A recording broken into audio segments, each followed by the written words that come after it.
இயேசு ஜீவிக்கிறார். சுவிசேஷ ஊழியம் வழங்கும் ஜீவ வார்த்தைகள்.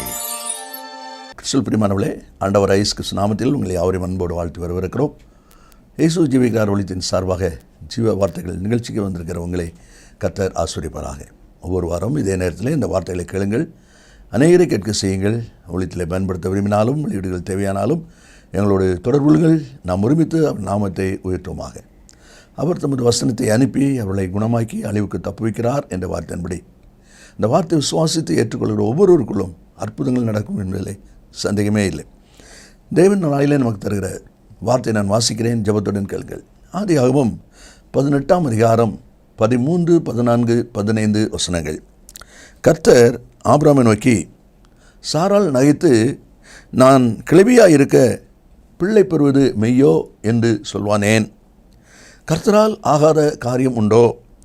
உட்பகால திட்டத்தில் உன்னிடத்துக்கு திரும்ப வருவேன், அப்பொழுது சாராளுக்கு ஒரு குமாரன் இருப்பான் என்றார். சாராள் பயந்து, நான் நகைக்கவில்லை என்று மறுத்தாள். அதற்கு அவர், இல்லை, நீ நகைத்தாய் என்றார். அன்பு தேவ பிள்ளைகளே, இந்த நாளிலே கர்த்தர் நமக்கு கொண்டு வருகிற ஒரு அனுபவம், ஒரு ஆசீர்வாதமான வார்த்தை என்ன? சாராள் நகைத்தாள் என்று ஆண்டவர் ஆபிரகாமிலே சொல்வதை பார்க்கிறோம். அப்படியானால் இது என்ன ஒரு அனுபவம் என்று பார்க்கும்போது, ஆண்டவர் தம்முடைய வார்த்தையை சொல்லி உனக்கு ஒரு குமாரன் இருப்பான், ஈசாக்கு என்று பெயரிடணும், இதெல்லாம் கர்த்தர் ஏற்கனவே சொல்லியிருக்கிறார். அப்படி இருந்தும் இந்த வார்த்தை கேட்கும்போது உள்ளத்துக்குள்ளே அவர்கள் ஒரு சிரிப்பு, ஒரு நகைப்பு உண்டாகிறதை நாம் அங்கே பார்க்கிறோம். ஏன் அந்த சிரிப்பு அல்லது அந்த நகைப்பு வருகிறது என்று சொன்னால், ஏதோ ஒரு அசட்டையான அல்லது நிர்விசாரமான ஒரு கருத்து இல்லாத ஒரு வார்த்தை உள்ளத்தில் இருக்கிறபடினால் அவ்விதமான ஒரு நகைப்பு வருகிறது. அதைத்தான் நம்மளை வாசிக்கிறோம். அந்த அனுபவத்தை கர்த்தர் கவனிக்கிறார். இன்றைக்கு கூட தேவன் நம்மிடத்தில் எதிர்பார்க்கிற ஒரு காரியம் என்ன? ஆண்டவர் உங்களுக்கு ஒரு வார்த்தை சொல்லும்போது, ஒரு காரியத்தை செய்யும்போது, ஒரு காரியத்தை குறித்த ஒரு விவரத்தை சொல்லும்போது, உங்களுடைய யோசனையின்படி மனதின்படி உங்களால் ஏற்றுக்கொள்ள முடியாத ஒன்றாக இருக்குமானால், உங்கள் உள்ளத்தில் நீங்கள் அற்பமாய் இதெல்லாம் நடக்க செய்யும், அவங்க சொல்லுவாங்க, நமக்கு இருக்க பிரச்சனை நமக்கெல்லாம் தெரியும் என்பது போல உங்களுடைய மனசில் நீங்கள் நகைக்கிற அந்த நகைப்பின் சத்தத்தை கூட ஆண்டவர் தம்முடைய கணக்கில் வச்சிருக்கிறார். கர்த்தருக்கு தெரியாது என்று நினைக்க வேண்டாம். ஆண்டவர் அதையும் தம்முடைய கணக்கில் வச்சிருக்கிறார். அதனால தான் அவன் இல்லை, நான் நகைக்கலன்னு சொல்லும்போது, இல்லை, நீ நகைத்தாய் என்று சொல்லி ஆண்டவர் அவ்வளோ அழுத்தமாய் சொல்லுகிற ஒரு வார்த்தையை நம்ம அதில் பார்க்கிறோம். இந்த வார்த்தைகளுக்கு இருக்கிற அன்பு நேச பிள்ளைகளே, சற்று யோசித்து பாருங்கள். மரியாதை குறித்து சொல்லும்போது தூதன் சொன்ன உடனே அவள் சொல்லுகிறாள், லூக்கா 1ஆம் அதிகாரம் 34ஆம் வசனத்திலே, இது எப்படி ஆகும்? புருஷனை அறியேனே. நீ புருஷனை அறியாதவள் என்பது கர்த்தருக்கு தெரியாதா? தெரியுமே. அப்படி இருக்க ஏன் அப்படிப்பட்ட வார்த்தை சொல்ல வேணும்? யோசிப்பை குறித்து வாசிங்க. மத்தேயு 1ஆவது அதிகாரம் 19ஆம் வசனத்திலே, மரியாளை ரகசியமாய் தள்ளிவிட யோசனையாக இருந்தான். அப்படியெல்லாம் இந்த வார்த்தைகள் எல்லாமே தேவனுடைய திட்டம் என்பது அறிவிக்கப்பட்ட போதிலும் அதை குறித்து நம்முடைய உள்ளத்தில் ஏற்படுகிற ஒரு மாற்று கருத்து நிமித்தம் அது புறக்கணிக்கப்படுகிறது. கர்த்தரை கவனிக்கிறார். ஏன் இந்த சாராளுடைய வாழ்க்கையில் இந்த நகைப்பு வந்தது? 2-3 அனுபவங்களை வேகமாக வாசிக்க போகிறோம். 18ஆம் அதிகாரம் 12ஆவது வசனத்தை நாம் வாசிப்போமானால், சாராள் தன் உள்ளத்தில் நகைத்தாள் என்று வாசிக்கிறோம். சாராள் தன் உள்ளத்தில் நகைத்தாள் என்று வாசிக்கிறோம். அப்படியானால் இது மற்றவர்கள் தெரியக்கூடிய, அறியக்கூடிய ஒரு நகைப்பு அல்ல, உள்ளத்துக்குள்ளேயே நகைக்கிற ஒரு நகைப்பு. அதையும் ஆண்டவர் தம்முடைய கணக்கில் வைத்திருக்கிறார். அதுதான் இந்த வசனத்திலே நாம் வாசிக்கிறோம். ஒருவேளை வார்த்தையினால் வெளிவராமல் இருக்கலாம், மற்றவர்கள் கேட்கும்படி நீங்கள் சொல்லாததாக கூட இருக்கலாம். உங்கள் உள்ளத்திலேயே தோன்றுகிற அந்த நகைப்பை, அந்த அசட்டையான அஜாக்கிரதையான வார்த்தையை கர்த்தர் கவனிக்கிறார். வார்த்தையை வருவது மட்டுமல்ல, உள்ளத்தில் தோன்றுகிறதையும் அவர் கவனிக்கிறார் என்பதை நாம் மறந்து போகக்கூடாது. சவுல் ராஜாவாக்கப்பட்ட போது பேலியாளின் மக்கள் அற்பமாய் பேசுகிறார்கள். இவனை ரட்சிக்க போகிறவன் என்று காணிக்கை கொண்டு வராமல் அவனை அசட்டை பண்ணினார்கள் என்று சொல்லி 1 சாமுவேல் 10:27 வாசிக்கிறோம். இப்படியாக உள்ளத்தில் நகைக்கிற ஒரு அனுபவம். ஏன் இந்த சாராளுக்கு இப்படிப்பட்ட ஒரு அனுபவம் வருகிறது? ஆண்டவருடைய வார்த்தை என்பது தெரியும். உனக்கு ஒரு மகன் பிறப்பான், ஈசாக்குன்னு பேர் வைக்கணும் என்று கர்த்தர் சொல்லியிருக்கிற அந்த வார்த்தை தெரியும். அப்படி இருந்தும் இந்த உள்ளத்தில் நகைப்பு வர காரணம் என்ன? அல்லது ஆண்டவருடைய வார்த்தையிலே ஒரு சந்தேகம், ஒரு கேள்விக்குறி வருவதற்கு காரணம் என்ன? முதலாவது, ஆதியாகமம் 11ஆம் அதிகாரம் 30ஆம் வசனத்தை நாம் வாசிக்கும்போது, சாராய்க்கு பிள்ளை இல்லை, மலடியாக இருந்தாள் என்கிற ஒரு வார்த்தை இருக்கிறது. கற்பத்தின் கனியை பெற்றுக்கொள்வதற்கு தகுதி இல்லாதவளாக இருந்தாள். அந்த தகுதி இல்லாத ஒரு நிலை, இது சாராளுக்கு நன்றாக தெரியும். அப்படியானால் ஆண்டவர், நீ ஒரு குமாரனை பெறப்போகிறாய், ஈசாக்குன்னு பேர் வைக்கணும் என்கிற வார்த்தை சொல்லப்பட்ட போதிலும் அவளுடைய உள்ளத்தில் ஆணித்தரமாய் பதிந்திருக்கிற ஒரு எண்ணம் என்ன? நாம் பிள்ளை பேர் பெறுவதற்கு தகுதியற்றவள். இது நமக்கு நடக்கக்கூடிய ஒரு காரியம் அல்ல, இது நமக்கு வாய்க்கக்கூடிய ஒரு காரியம் அல்ல என்கிற ஒரு எண்ணம் ஆழமாய் பதிந்திருக்கிறது. இந்த வார்த்தை கேட்கிற அன்பு நேச பிள்ளைகளே, உங்களுடைய வாழ்க்கையில் கூட தேவன் உங்களுக்கு நன்மை ஆசீர்வாதங்களை கொடுப்பதற்கு அவர் ஆயத்தமாகும் போது உங்களுடைய மனதுக்குள்ளே இது நடக்காது, நம்முடைய வாழ்க்கையில் இது சித்தி ஆகாது என்கிறதான ஒரு சிந்தை இருக்குமானால் இன்றைக்கு அதை மாற்றி போடுங்கள். அதுவே உங்களுடைய ஆசீர்வாதத்தை பெற்றுக்கொள்வதற்கு உங்களுக்கு தடை உண்டாக்குகிற ஒரு காரியமாக இருக்கும்.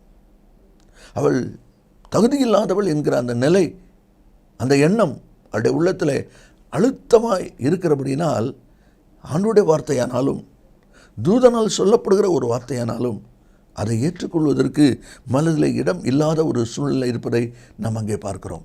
113ஆம் சங்கீதம் 9ஆம் வசனத்தை நாம் வாசிக்கும் போது அதில் சொல்லப்பட்டிருக்கிறது, மலடியை சந்தோஷமான பிள்ளை தாட்சியாக்கி வீட்டிலே குடியிருக்க பண்ணுகிறார். என்ன அருமையான வார்த்தை பாருங்க, மலடியை சந்தோஷமான பிள்ளை தாட்சியாக்கி என்கிற வார்த்தை. அப்படியானால் முடியாது, நடக்காது என்கிற காரியமானாலும் ஆண்டவர் சொல்லுகிறார், கர்த்தரால் ஆகாத காரியம் உண்டோ? உங்களுக்குள் இருக்கிற பதிந்து இருக்கிற நான் தகுதி இல்லாதவன், நான் தகுதி இல்லாதவள், இது எனக்கு வாய்க்காது என்கிற அந்த எண்ணத்தை இன்றைக்கி மாற்றி போடுங்கள். அந்த எண்ணம் இருக்கிற வரைக்கும் உங்களுக்கு அறியாமலே உங்களுடைய உள்ளத்தில் ஒரு நகைப்பு, ஒரு சிரிப்பு, ஒரு அசட்டை வந்து கொண்டு தான் இருக்கும். அதுதான் அவளுடைய வாழ்க்கையில் அந்த அசட்டையான நிலைமை ஏற்படுவதற்கான காரணம். இன்றைக்கும் இந்த வார்த்தை கேட்கிற நீங்களும் கூட உங்களை சற்று யோசித்து பாருங்கள். அடுத்து இன்னொரு காரியத்தை வாசிக்கும் போது ஆதியாகமம் 16ஆம் அதிகாரம் 2வது வசனத்திலே சொல்லப்பட்டிருக்கிறது, சாராய் ஆபிரகாமை நோக்கி, நான் பிள்ளை பெறாதபடிக்கு கர்த்தர் என் கற்பத்தை அடைத்திருக்கிறார் என்கிற ஒரு அழுத்தம் இரண்டாவது அவளுடைய வாழ்க்கையில் இருக்கிறதை நாம் அங்கே பார்க்கிறோம். நம்முடைய தேவனாய் கர்த்தர் நம்மை ஆசீர்வதிக்கிறவர். இஸ்ரவேலை ஆசீர்வதிப்பது தான் கர்த்தருக்கு பிரியம். ஆனால் அவளே தனக்குத்தானே கர்த்தரின் கற்பத்தை அடைத்திருக்கிறார் என்கிற ஒரு அழுத்தமான எண்ணம் அவளுடைய உள்ளத்தில் இருக்கிறதை அடுத்து நாம் அங்கே பார்க்கிறோம். இந்த எண்ணம் இருக்கும்போது, கர்த்தர் என் கற்பத்தை அடைத்திருக்கிறார் என்கிற சிந்தை இருக்கும்போது, கர்த்தர் எவ்வளவுதான் பேசினாலும், எவ்வளவுதான் காரியங்களை சொன்னாலும், எவ்வளவுதான் விளக்கமாக விவரமாக சொன்னாலும் அந்த காரியம் செயல்படவே படாது. ஏனென்றால் கர்த்தர் கற்பத்தை அடைத்திருக்கிறார். அந்த எண்ணம் இந்த காரியங்கள் எல்லாவற்றையும் தாண்டி மேலடி செய்து விடுகிறது. சற்று யோசித்து பாருங்க, உங்களுக்குள்ளும் ஆண்டவர் நமக்கு இப்படிப்பட்ட காத்து செய்து விட்டார். ஆண்டவர் இந்த காரியத்தில் நமக்கு தடையை ஏற்படுத்தியிருக்கிறார். ஆண்டவர் இந்த காரியத்தை அடைத்து வைத்திருக்கிறார் அப்படிங்கிற சிந்தை உங்களுக்குள்ள இருக்குமானால் நகைப்பு வரும். அந்த அசட்டைத்தனம் தேவனுடைய கரத்தில் ஏளனமாய் நிர்விசாரமாய் பேசக்கூடிய செயல்படக்கூடிய காரியம் நிச்சயமாய் வரும். அதனால தான் இவளுடைய வாழ்க்கையில் ஆண்டவர் சொல்லும் பொழுது உள்ளத்திலே நகைத்தாள் என்று சொல்லி அந்த வார்த்தை இருக்கிறதை நாம் அதில் பார்க்கிறோம். இந்த எண்ணம் இருக்கிறவரை கர்த்தர் சொல்லுகிற வார்த்தையை விசுவாசித்து ஏற்றுக்கொள்ள முடியாது. அது நிமித்தம் விசுவாச குறைவு உண்டாகிறதையும் நாம் அதில் பார்க்கிறோம். இதனுடைய விளைவு என்ன நடக்கிறது என்று சொல்லி பார்த்தால், தன் வீட்டில் இருக்கிற வேலைக்காரியை ஆபிரகாமுக்கு மறுமனையாட்டியாக கொடுக்கிறதை பார்க்கிறோம், ஆகாரை. அப்படியானால் இது அவசரமான ஒரு முடிவு. 15ஆம் அதிகாரத்திலேயே ஆண்டவர் கூடாரத்துக்குள்ளே இருந்த ஆபிரகாமை வெளியே கூப்பிட்டு வானத்தை பார்க்க சொல்லி நட்சத்திரத்தை காண்பித்து, இதுபோல் உன் சந்ததி ஆசீர்வாதமாக இருக்கும் என்று கர்த்தர் பேசியிருக்கிறார். நிச்சயமாக இந்த வார்த்தையை கர்த்தர் இவனிடத்தில் பேசியிருக்கிறார் என்பதை சாராய்க்கு அவன் சொல்லியிருப்பான்.